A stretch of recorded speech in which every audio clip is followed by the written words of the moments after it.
Hello, everyone. I was trying to decide if I wanted to do, when I was going to do, if I was going to do. One time I wanted to do or start my YouTube channel for many years now, but I never found the courage to do it. And then I said, okay, I'm going to do my journey. When I fell in love with the idea of van life and tiny house and all of that.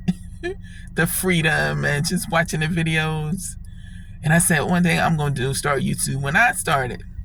And then before I transitioned from our living residence to doing CARLIFE, I am officially in CARLIFE now. And actually, it happened before I was ready. It wasn't something that I actually intended on happening right then, but life sometimes deals some of us crap that you can't really do anything about, but other than try to stay above the water and not drown, and to think of it in a different manner. I guess I say make lemonade from lemons. I think that's how it is. Yeah, make lemonade from lemons. So I'm trying to make lemons with and I will say this, that not that everybody who does the videos on YouTube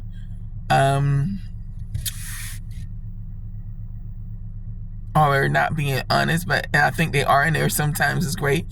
I can officially say it's been maybe I don't know, but not 3 weeks, maybe 2 weeks, a week and a half, 2 weeks now that I've been doing CARLIFE. And it is hard. Not only, I guess we don't do boondock because, well, not in a forest or port because we are in North Carolina. And just finding someone that's free to park and sleep and safe. And then first of all, not having the money to get air conditioned or whatever, and you have to run your car, or we didn't have the funds for a cooler or refrigerator to store your food or anything. So you pretty much got to eat cold sandwiches or, whatever you have in the store or fast food. And that's what we've been doing, which is not the best. And I didn't realize that you drive a lot and you're sitting down, especially if you have high blood pressure, which I do, and type 2 diabetes, your ankles swell up from just sitting. So my ankles swell up, so I can't lay down.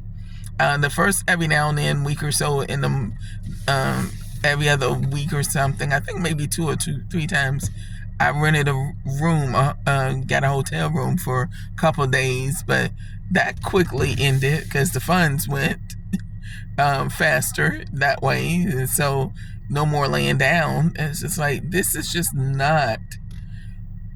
I have my moments where it feels like today it feels nice. My son was in the hospital for 3 days, so that's not cool. But he's okay now. He's healthy. But just knowing that, it was sad.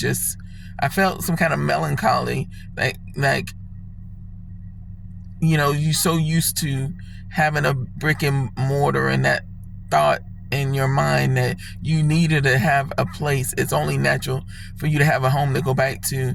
That I felt sad that I couldn't take my son home from the hospital to go back into his room, because now he no longer has a room. And we're both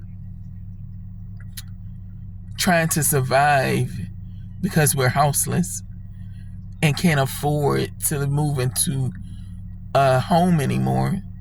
And that I was gonna go ahead and just save up money so that I could finally get the dream of having doing a full van life or a tiny house, whichever ladder came up with the first that I wasn't gonna be able to afford.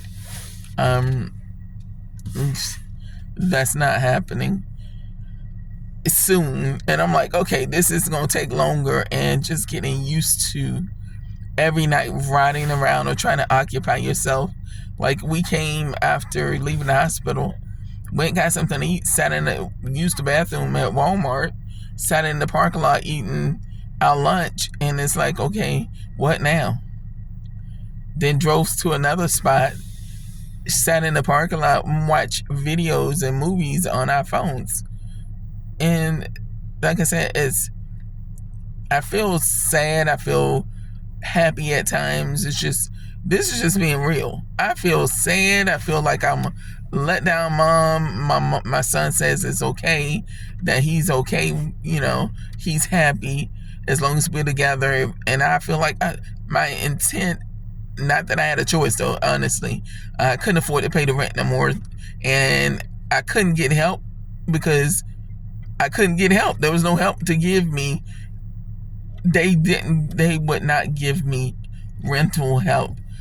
You go through a program, they still don't have the money. You got to go to churches. The government not going to help you when it comes to rent. Food and electricity, yes. But when it comes to the back of the rent, there's a wait list for everything. Everybody is trying to get help. Everybody needs help. And then it just doesn't come fast enough. And I can't blame them. I'm not mad at them. I'm not depending on them. It's just things didn't work out how I would have planned my life to work out. I can't cry no more. I can't be sad every moment. Every now and then I have my sadness, but I know I got to keep moving. I always told my son, when things don't go the way that you plan, things don't go the way you want them to just keep going. Just pick yourself up and keep going. And I am trying to do that. And like I said, I have my moments where I am just feeling sad, and then I'm having my moments where no matter what, I'm going to sit up. I got my big girl panties on every day. I sit and try to figure out, I get up and go drive Lyft all day to make money so that I can try to save up money. That was another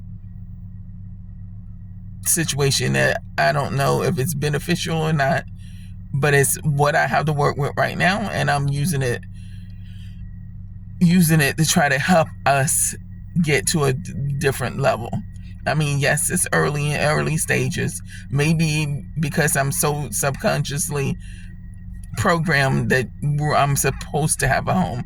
I'm supposed to work to build a house, even though no matter how many times I've been watching YouTube for years now about the tiny house movement and the van life, and how the possibility of is never the intent of even being on the a schoolie.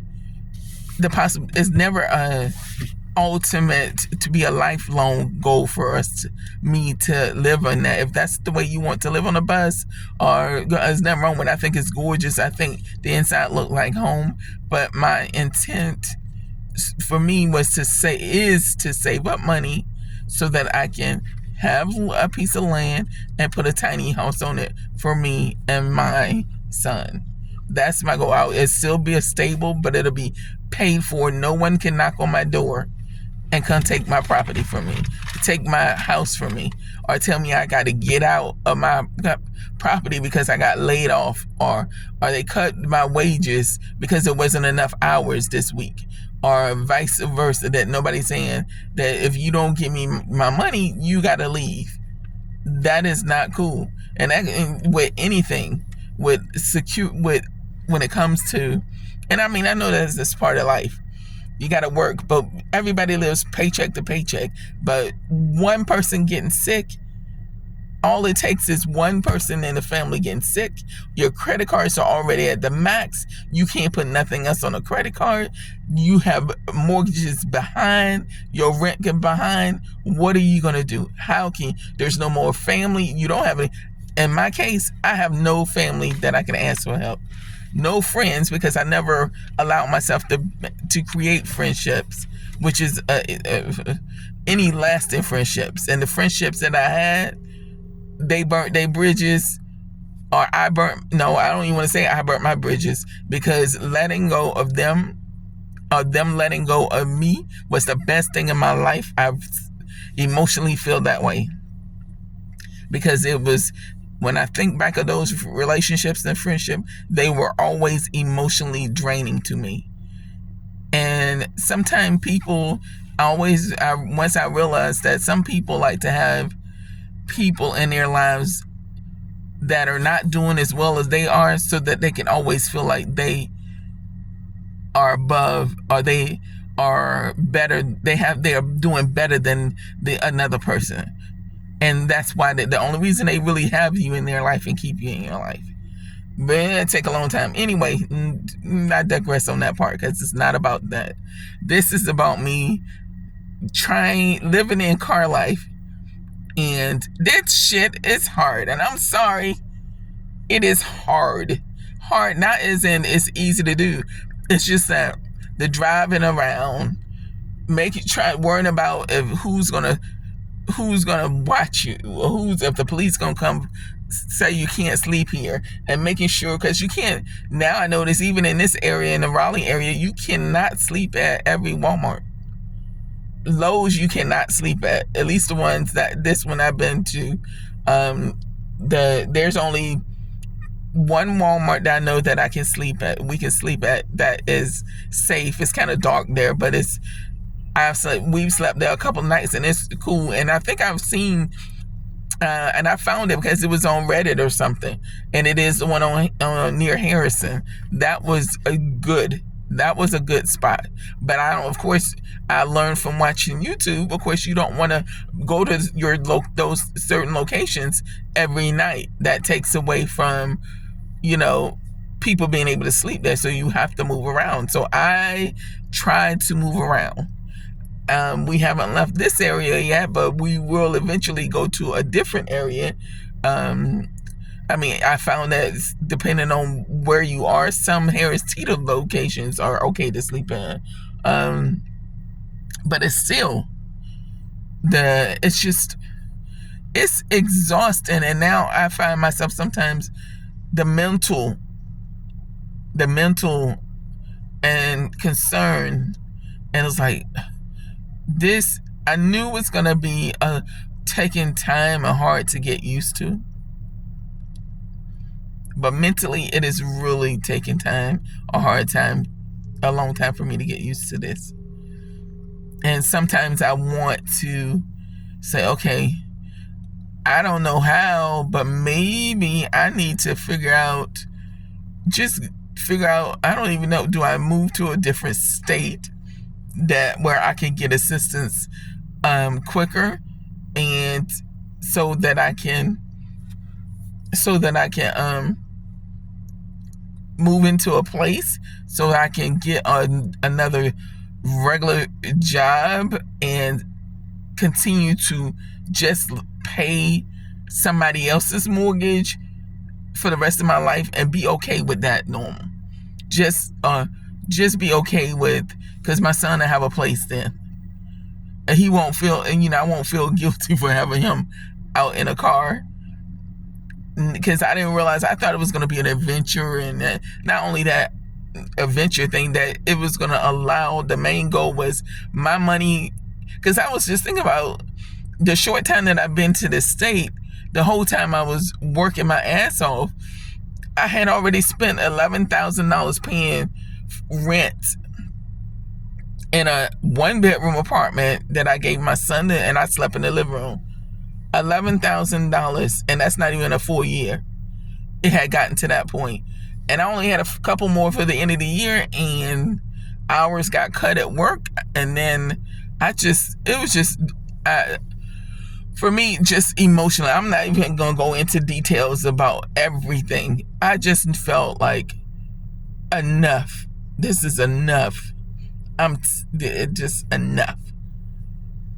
It's like, okay, so this is happening. I'm like, this is happening regardless. I wanted to now. So let me make the best of it. I was like, okay, I could do Lyft. I could stay in the car until we can use the extra money to save up. It didn't register how Lyft doesn't allow you to, unless you got your own car. It doesn't allow you to work for anybody. So I couldn't work for Lyft and Uber while I'm in Lyft's rental car. This isn't my car. This is Lyft's rental car that I have to pay on a weekly basis, which I thought was going to be a good transition, because I'm like, okay, they pay for the insurance. Well, actually, you actually paying for the insurance, even though they say they do. The maintenance, you get new, if you need tires, you need oil change. I already had the battery change, the oil change. No money out my pocket. They give me, I call them, tell them they give me a voucher. They tell me the places I can go to. I go to them, have it done. So it's like the maintenance of it, okay, that's taken care of. The only thing I'm doing is the gas. And then I know what I have to do every week. And then anything after I paying them goes straight to me. However, it seems like it's a lot harder once you meet their quota and you are able to pay off their weekly payment on that rental car. For some reason, it seems like all of a sudden, all the rides you're getting, the same amount of money doesn't add up. You're not getting all that higher priced calls and rides. I'm like, wait a minute. So it's taking me a lot longer to make more money. And in these few days, and I still have to put gas and pay for gas to go pick up and ride here and there. The miles don't add up. They will pay you $6, $7. This is without any bonuses, to drive 11 and 12 miles. I'm like, that don't make sense. It has been calls that come through where they want to pay you $3 or $4 to drive like 7 miles. This is going to, and this is added a total, like to go pick up and to take that person wherever they going, for $3 or $4. If your friend down the street call you to come run them to the grocery store, they not gonna say, hey, I give you $3 or $4 just for that, just to run me here and there. They gonna at least give you $20. I was like, this is crazy. $3 is not even gonna put gas in the car. Really? So I thought I asked a lot of questions from the Uber and Lyft drivers I was speaking to when I was taking them those rides. But clearly I didn't understand enough. So, but now there's no need. I'm making lemon for lemonades. I'm not that I'm trying to say that I am fully complaining. It's just right now today I'm very emotional, and I, like I said, I had wanted to start my YouTube. I even made a little video before, but I never put it up. But today I was saying I'm not editing anything. I'm not saying anything. I'm just gonna tape it live, and then I'm gonna put it on here. Most of the things I do watch is YouTube. So, and I don't know if this is gonna. Yes, I am 55. I'm old, and I shouldn't. A lot of things I went through life. I've had great jobs, bad jobs. Not really bad jobs, just jobs that I weren't happy at, and feel like sometimes I can feel like, yes, I should have had something in plan, but life don't always work the way you think. And sometimes you don't always have the support, or everybody had some kind of help. And then when you don't have, even the people that say they don't have anybody help, somebody had to help you do something. I don't care what it was, even if it's a stranger, even if it was to help you, give you some information.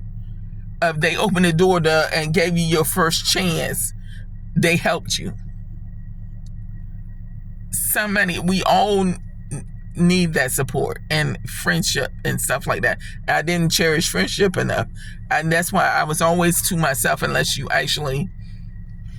I got to know you, and then I would talk to you. But my problem I learned is that I'm a bad picker of friends, of people I consider friends. Didn't make the right choices in friendships. Didn't make the right choices in men. But that being said, life goes on. The greatest gift and joy is my son. So anyway, I don't know how long we're gonna do this. I was praying before the shit happened. But it happened. It's been a couple weeks, going on 3 weeks.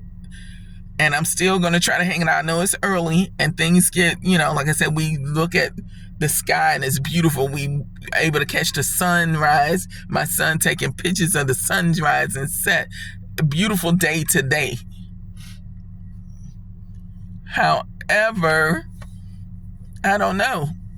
I want to be able to make it, and I want things to turn around. But some part of me also is saying, because I know that in the description, what God says is that if it's meant for you, it'll just happen, flow. Everything will connect easily. It's not connecting. When I try to do something, it's like something else will happen to set me back or to take something else away. It's like I'm fighting just to keep going. It's like, no, you think you get ready to succeed. Let me show you you're not, and it'll be pull it. An example is or something, a crisis will happen, and then you can't go and do something. Yes, baby. Okay, so I'm gonna cut this video short because now we need to go to the restroom, meaning that we are going into actually I'll probably come back on afterwards, but we're going to the grocery store so we can use the bathroom. This is a part of our daily life. Even at 2:00 in the morning, when I have to go to the bathroom, we have to drive to the gas station to use the bathroom. Isn't that something? They don't tell you about that on van life. I guess they do, but they usually you have a toilet that you can have in there. But we have a car. I don't know. I can't set my big ass in the toilet in the car. I don't know. Too many people that can. Kids, yeah, you're not. Anyway, gotta go. Bye.